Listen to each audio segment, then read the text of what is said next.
Hi friends, ఈరోజు మనం అక్కినేని నాగార్జున గారు నటించిన నువ్వు వస్తావని సినిమా విషయాల గురించి డిస్కషన్ చేసుకుంటున్నాం. ఈ సినిమాలో నాగార్జున గారు, సిమ్రాన్ గారు, కోట శ్రీనివాసరావు గారు అండ్ శివాజీ రాజా, సుధాకర్, ఆలీ వీళ్ళందరూ కలిసి నటించారు అనమాట.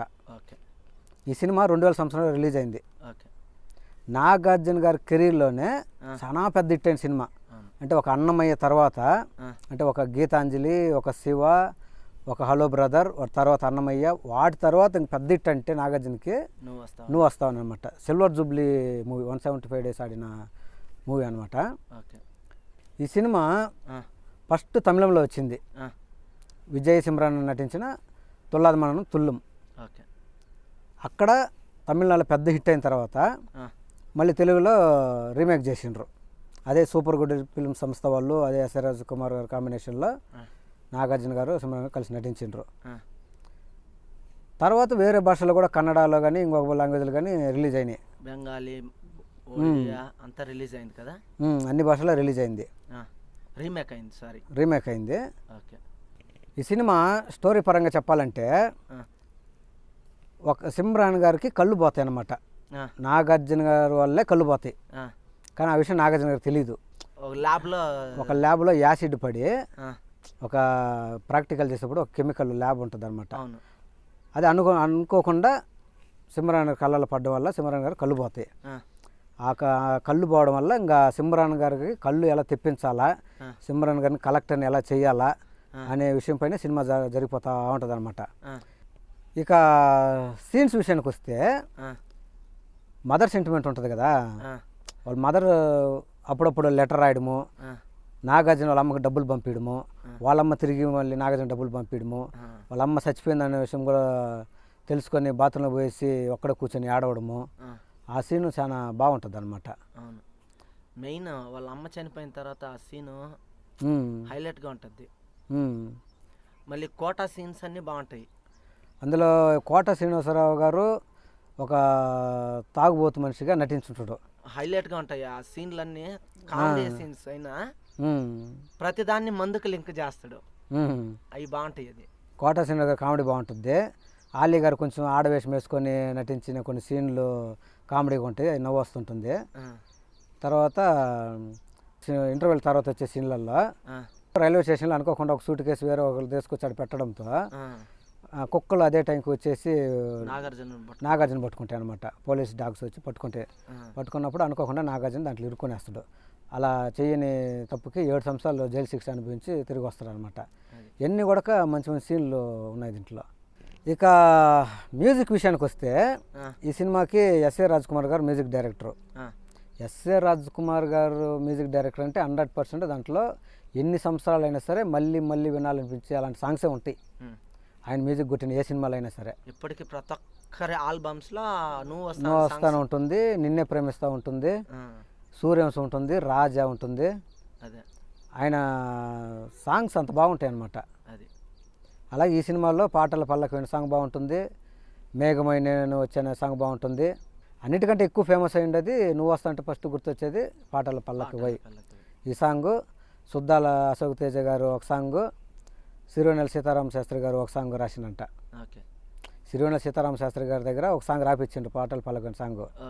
అది 2 ఫీమేల్ వాయిస్ తో ఒకటి మేల్ వాయిస్ తో ఉంటాయి కదా. అలా వచ్చినప్పుడు ఒక సాంగ్ ఆయన రాపిచ్చి సిరివెన్నెల సీతారామ శాస్త్రి గారితో రాపిచ్చి మళ్ళీ టైం లేక మళ్ళీ సుద్దాల అశోక్ తేజ గారితో రాపిచ్చినంట.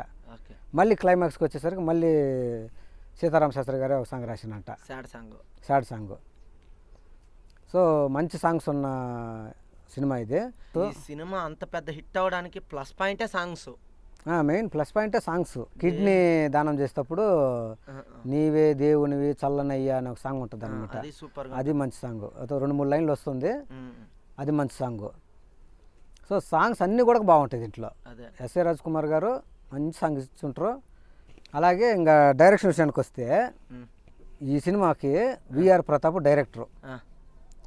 ఒక సీన్లో కనపడతాడు, చూసిన కోట శ్రీనివాసరావు గారు బార్ దగ్గర పోయినప్పుడు కనపడతాడు డైరెక్టర్. గురు ఈ రోజైనా కొంచెం తొందరగా బోని చెప్పి గురు అనేసి ఒక ఆయనే. యాక్చువల్ ఇది తమిళ సినిమా అయినా కూడా తెలుగులో రీమేక్ చేస్తే ఆ, నాగార్జున గారి లెవెల్కి తగినట్టుగా ఆ, తెలుగు నేటివిటీకి తగినట్టుగా ఆ. ఈ సినిమాని డైరెక్టర్ తీర్చిదిద్దిండు. చాలా బాగుంటుంది. చాలా బాగుంటుంది, మంచి డైరెక్షన్ ఉన్న సినిమా ఇది. ఆ, అలాగే ప్రతాప్ గారి డైరెక్షన్లో వచ్చిన సినిమాలు ఎన్నో ఉన్నా కూడా ఆయనకి నువ్వు వస్తావనని సినిమాని పెద్ద హిట్ అనమాట. అవును. కోట శ్రీనివాస్ గారు తమిళ్లో కూడా సేమ్ క్యారెక్టరైజేషన్ ఉంటుందా? ఇక్కడ క్రియేట్ చేసిండ్రు అదే. ఇక్కడ వేరే అక్కడ కూడా ఉంటుంది, ఆ. బట్ ఇక్కడ కోట శ్రీనివాసన్ పెట్టిండు అనమాట. అక్కడ సేమ్ డ్రింకర్దేనా? అక్కడ కూడా డ్రింకర్ది ఉంటుంది. Okay okay okay. బట్ నేను తమిళ్లో చూశాను, తెలుగులో చూశాను.